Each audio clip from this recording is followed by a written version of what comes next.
Porbandar Lok Sabha seat પર તારીખ 7 મેના રોજ એટલે કે આવતીકાલે ચૂંટણી યોજાવાની છે। ત્યારે કેશોદ વિધાનસભા હેઠળના શહેર અને ગ્રામ્ય કક્ષાએ મતદારોને જાગૃત કરવા વિવિધ કાર્યક્રમો પૂર્ણતાને આરે છે।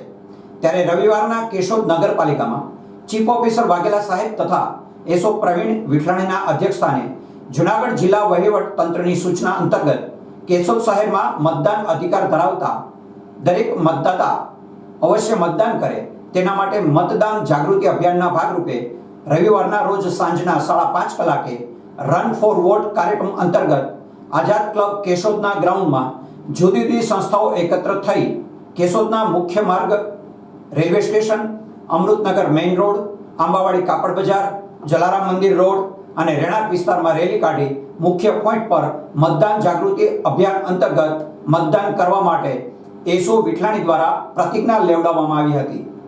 આ અભિયાન માટે કેશોદ શહેરની જુદી જુદી સ્વૈચ્છિક સંસ્થાઓ જેવી કે આઝાદ ક્લબ, ભારત વિકાસ પરિષદ, કર્મશીલ ગ્રુપ, રોટરી ક્લબના સહયોગથી આયોજન કરવામાં આવ્યું હતું। ભારત વિકાસ પરિષદ દ્વારા મતદાન જાગૃતિ અભિયાન અંતર્ગત પેમ્પલેટ વિતરણ કરવામાં આવ્યું હતું।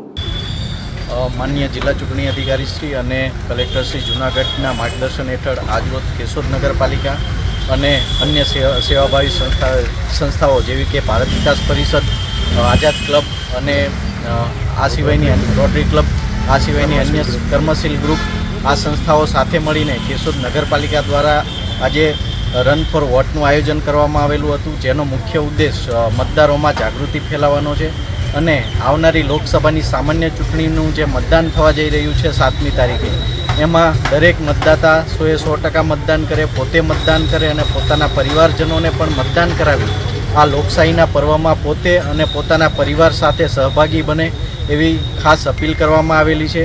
અને કેશોદ શહેરી વિસ્તારના મતદાતાઓને હું પણ અપીલ કરું છું કે મતદાનના દિવસે પોતાની મતદાન આપવાની ફરજ પોતે નિભાવે અને આજુબાજુના પોતાના પડોશીઓને, પોતાના ઘરના સૌ મિત્રોને, વડીલોને સૌને આ મતદાનના આ પર્વમાં સહભાગી થવા માટે પોતે પણ એક પ્રયત્ન કરે અને આપણે સૌ સાથે મળી લોકશાહીના પર્વને સાથે મળીને આપણે ઉજવીએ। આ સાથે બૂથની સુરક્ષાને ધ્યાને રાખી સંવેદનશીલ અને અતિ સંવેદનશીલ બૂથ પર ચૂંટણી સમયે લાઈવ વેબ પ્રસારણ થવાનું છે। આવતીકાલે યોજાનાર લોકસભા ચૂંટણીમાં કેશોદ વિધાનસભા હેઠળ કુલ 251 બૂથ પર 2,48,547 મતદારો મતદાન કરવાના છે, જેમાં 126 બૂથ પર લાઈવ વેબ પ્રસારણ કરવામાં આવશે। આ માટે 88 કેશોદ વિધાનસભા હેઠળ લોકસભા ચૂંટણી 2024ને લઈ આખરી ઓપ આપી દેવામાં આવ્યો છે। તે માટે વહીવટી તંત્ર અને પોલીસ સ્ટાફ સજ્જ બન્યો છે। લોકસભા ચૂંટણીના એક દિવસ પૂર્વે કેશોદના માંગરો રોડ પર આવેલ આદર્શ નિવાસી શાળાએથી polling party, zonal officer, presiding officer સ્ટાફને લઈ ઈવીએમ મશીન, અલગ અલગ પ્રકારના ફોર્મ, મતદાર યાદી, સ્ટેશનરી સહિત જુદા જુદા સાહિત્ય આપી વાહન મારફત પોલિંગ બૂથ પર રવાના કરવામાં આવ્યા હતા। કેશોદ વિધાનસભા હેઠળના સંવેદનશીલ 126 બૂથ ઉપર તંત્ર દ્વારા લાઈવ વેબ પ્રસારણ કરવામાં આવશે। આ લાઈવ પ્રસારણનું જિલ્લા સીઈઓ અને કલેક્ટર કચેરી ચૂંટણીનું અવલોકન કરશે। આ તમામ ચૂંટણી કાર્યવાહી માટે વહીવટી તંત્ર દ્વારા સુરક્ષાના કારણોસર સીએપીએફના સ્ટાફને તૈનાત રાખવામાં આવ્યો છે। ચૂંટણી પંચની ગાઈડલાઈન પ્રમાણે લોકોની સુરક્ષા માટે સીપીએમએફ સહિતનો હથિયારધારી પોલીસ સ્ટાફ ખડે પગે રહેશે। ચેકિંગ સ્ક્વોડ સાથે એફએસટી, એસએસટીની પૂરતી સુરક્ષા આપવામાં આવી છે। દરેક મતદાર મતદાન કરે તેવી તંત્ર દ્વારા અપીલ કરવામાં આવી છે। હું કિશન ગરસર, મદદનીશ ચૂંટણી અધિકારી, પોરબંદર લોકસભા અને કેશોદ વિધાનસભા। કાલે જ્યારે લોકશાહીના મહાપર્વનું મતદાન થવાનું છે ત્યારે આજે આદર્શ નિવાસી શાળા કેશોદ ખાતેથી પોલિંગ પાર્ટી, ઝોનલ ઓફિસર તેમને સાહિત્ય સાથે આજે બૂથ ઉપર મોકલવામાં આવેલા છે।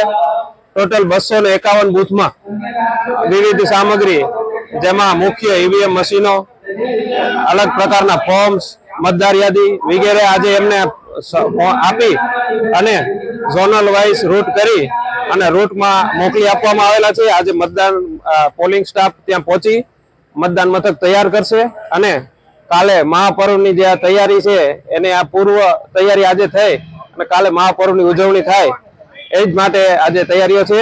તથા લોકોને હું આજ અપીલ કરવા માંગુ છું કે અમે વહીવટી તંત્ર આટલી તૈયારીઓ કરે છે ત્યારે મેક્સિમમ આપણે મતદાન કરીએ. કાલે 7 તારીખે સવારે 7 થી સાંજે 6 સુધીમાં આપનો અમૂલ્ય મત અચૂક આપીએ એવી તમામને અપીલ છે. જી સર, સંવેદનશીલ અને અતિ સંવેદનશીલ બૂથ મથકો છે ત્યાં તમારી કેવી તૈયારી છે? સંવેદનશીલ અને અતિ સંવેદનશીલ જે અમે પહેલેથી આઈડેન્ટિફાઈ કરેલા છે. આપણે કુલ 126 મતદાન મથકો ઉપર વેબકાસ્ટિંગ જેમાં લાઈવ પ્રસારણ થવાનું છે. એ વેબકાસ્ટિંગ એવા સંવેદનશીલ મતદાનો ઉપર પણ છે.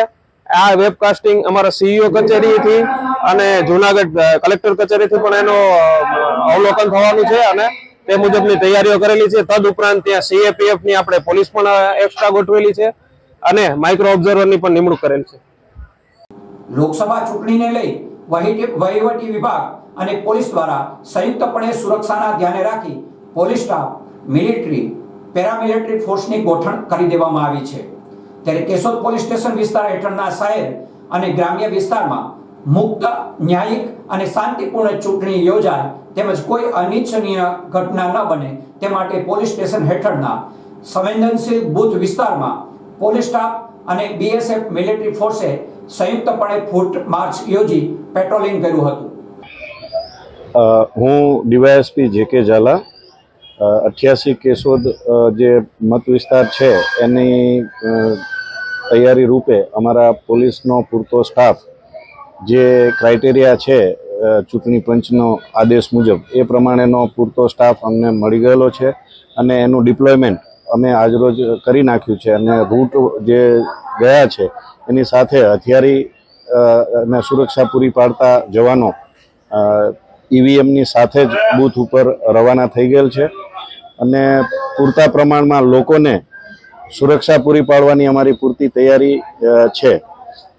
બહારથી સીપીએમએફની પણ કંપની આવેલી છે અને જે સાહેબે કીધું એમ સંવેદનશીલ બૂથો છે એના ઉપર એનું પણ ડિપ્લોયમેન્ટ છે અને એફએસટી એસએસટીનું ચેકિંગ છે ત્યાં પણ અમે પૂરતા પ્રમાણમાં પોલીસને ફોર્સ ફાળવેલી છે. એટલે મતદાનની પ્રક્રિયા બિલકુલ શાંતિપૂર્ણ રીતે થાય એના માટે પૂરતી સુરક્ષાની જવાબદારી અમારી છે અને એ સુરક્ષા પૂરી પાડી છે અમે પૂરતી. જિલ્લા પોલીસ મહાનિરીક્ષક અને પોલીસ અધિક્ષકની સૂચનાથી નાયબ પોલીસ અધિક્ષકના માર્ગદર્શન હેઠળ લોકસભા ચૂંટણી 2024 શાંતિપૂર્ણ અને ભયમુક્ત માહોલ વચ્ચે યોજાય તે માટે પાસા દરખાસ્ત હેઠળ 2 શખ્સો, તડીપાર દરખાસ્ત હેઠળ 7 શખ્સો, સીઆરપીસી 122 હેઠળ 5 શખ્સો, પ્રોહિબિશન હેઠળ 93 કલમ મુજબ 92 શખ્સો, સીઆરપીસી 107 અને 116 મુજબ 308 શખ્સો, સીઆરપીસી 151 મુજબ 99 શખ્સો, સીઆરપીસી 110 મુજબ 1043 શખ્સો, ચૂંટણી ડ્રાઈવ કરતા નાસ્તા ફરતા 3 શખ્સો, દેશી દારૂમાં 1559 શખ્સો જેવા અસામાજિક તત્વો વિરુદ્ધ અટકાયતી પગલાં સહિત ધોરણસર કાર્યવાહી કરવામાં આવી હતી.